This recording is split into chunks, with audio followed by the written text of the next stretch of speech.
Hey everyone, how are you? Happy Monday to you. I hope you guys had an awesome weekend and everything went great. You had fun and setting the clocks forward didn't make you too crazy and didn't make your kids too crazy. So, we're talking about aggression today and really taming it, bringing it under control and what you can do to help your kids not react in such an aggressive way because it's really up to us to help them and what we allow to happen.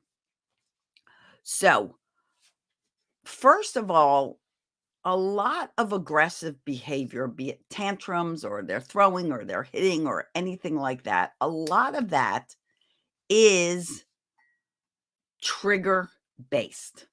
By that, I mean there are 4 common triggers that can cause us to be irritable. And this is not just your kids, this is also you. So, number 1 is hunger. If you're hungry, you can get angry if you haven't eaten. Okay. So, hunger's number 1. Number 2 is thirst. Believe it or not, a child can get irritable because they're thirsty. And if they're thirsty and they're edging on dehydration or already getting there, their brain's the first to be affected. And that's why if we get dehydrated, we get irritable. Third is sleep. Not enough sleep, we get irritable. It's important to remember that we all need a good night's sleep. You do, they do. And if not, we're moody and we're irritable. And the other is overwhelm. Are they in a situation that is overwhelming? Like, are you planning on going to a family party or dinner or some situation that might cause them to get overwhelmed? And if that is the case, you need to have some plan in place to help them deal with it. And the plan might be simply after like an hour, if they get overwhelmed easy, let's go outside and take a walk, just you and me together. The plan might be we bring some games, we bring some things to occupy their time so that if they are overwhelmed, they can go on their own or read a book or something like that. So, all the triggers you want to be proactive about. They're hungry and you have something planned, feed them first. If they need a nap, don't plant something when they need a nap. If they're thirsty, you should have water kind of in places strategically around your home with meals in the play area so they can just grab a cup and drink some water without having to ask. Now, understand that some aggression is within the limits and boundaries of your family. For instance, if your parent, if the dad and the child love to roughhouse, that is aggressive behavior. But what a child has to understand that it may not be appropriate for every situation. So yes, it's appropriate when you and dad are wrestling or you and mom are wrestling. Dads don't just wrestle, moms do too. But it's not appropriate in your school. It's not appropriate that you want to see somebody, you take them down. Not appropriate. That goes into limits and boundaries. We can throw a ball outside. We can't throw a ball in the house. Same with wrestling. You can wrestle with dad. You cannot wrestle with every person you meet. Limits and boundaries and helping them to understand them. Okay. What do you do in this situation? What do you do when a child's always hitting you? Do you just say, we don't act like that? That doesn't feel good. Do you hit them back? No.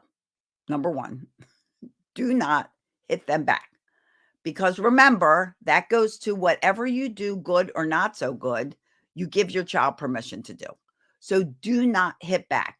Do not spank them because they're hitting, because that's hitting. How does that make sense? Okay, you can't hit someone, me or anyone else, but I can hit you. Doesn't even make sense. Hitting is a reflex of the subconscious mind that is reacting to being mad, being disappointed, being angry, something like that. Our job is to set a boundary and limit. So your job is to simply speak, I'll try to say that in multiple words, firmly to your child. Look them in the eye and say, I will not let you hit me. That's it. The boundary. Now, we don't hit in this house. Hands are not for hitting. I will not let you hit me. Those words, practice them. And in fact, if there's an older sibling that a younger sibling is trying to hit, or an older sibling, or vice versa, whatever, allow your siblings to put that boundary in place. That boundary can go up to a bully. I will not let you hit me. And then they can walk away. Setting that boundary. I will not let you bite me. I will not let you hit the dog. I, not third person, first person. I will not let you hit your brother. I will not let you hit me. Whatever that is, you set that boundary and you put it in place. If it's another child hitting your child, then you remove them. If they're playing together, you separate. Do not let some other child, including a sibling, bully your child. There's always cases with siblings where one's kind of the peacemaker and the other's a little more aggressive. And then the peacemaker allows the sibling to beat up on them. No, nobody deserves to be beat up on. They can set the boundary. They can walk away. You can help them by having them separated and letting them know that it is not okay to hit other people, and people don't want to play with somebody who treats them that way. Insist on good communication, calm communication. Be the example of that. You are the role model. Don't be yelling and screaming at your partner and being all aggressive with your partner if you don't want your children to be that way. Let them learn to problem solve and resolve conflict.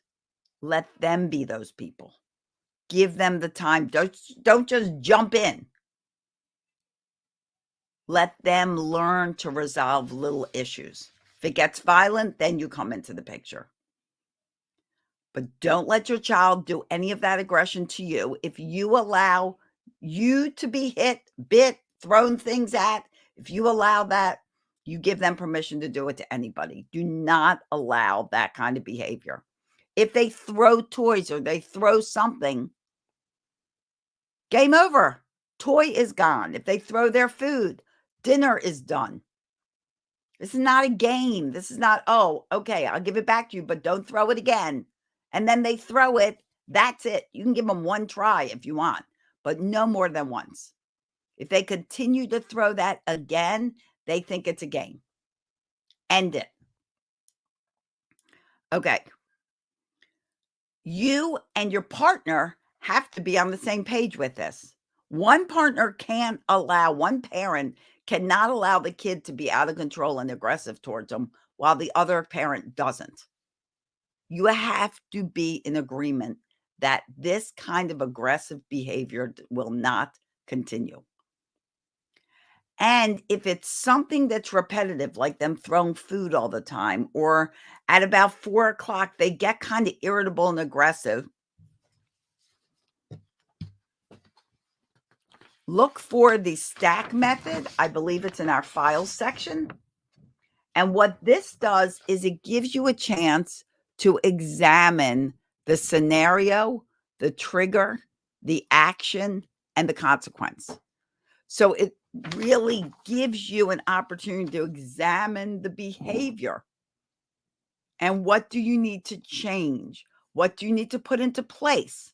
How can you make it so that you're being proactive and resolving the daily conflict? Okay?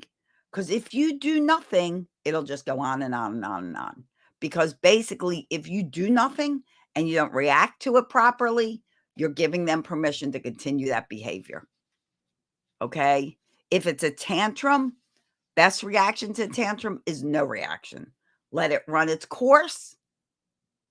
And then once they've calmed down, you can talk about it. But if you talk into a tantrum, you will escalate a tantrum because their brain is on full-fledged tantrum mode and it can't absorb the information you're trying to tell it. That sensory information is on overload, and it just makes them madder and madder. Okay? So I hope this helps. Talk about calm communication at your next family meeting. Talk about what is aggressive and what is nice and kind. Talk about using manners and smiling. Talk about respectful conversation. When you discuss that as a family issue at your family meeting, then you offer ways to resolve it, and you offer an opportunity for your children to take part in solving the problem and brainstorm with you. Okay? I hope this helped. If you have any questions, reach out. Tell me. This Thursday night, we will be having our second Q&A of the month. There will be no Q&A, no lives next week as I will be out of the country. So join on Thursday. If you have questions about this aggression or your child's having a little too much aggression and you don't know how to handle it, let's talk about it on our next Q&A on Thursday. Okay? Work to create a calm home. Work to not always give in to your child. They don't always need to be happy. In fact, if you're always trying to make them happy and pleased and get their way, you're going to come out with very unhappy grown-ups. All right? Okay. If you have any questions, reach out. In the meantime, be intentional with your week, with your day, with your behavior, your communication, so that they learn from you. And as always, I wish you days filled with peace, love, tons of laughter. It really is the best medicine. And I'll see you here next time in our Tranquility Tribe. Bye-bye, everyone.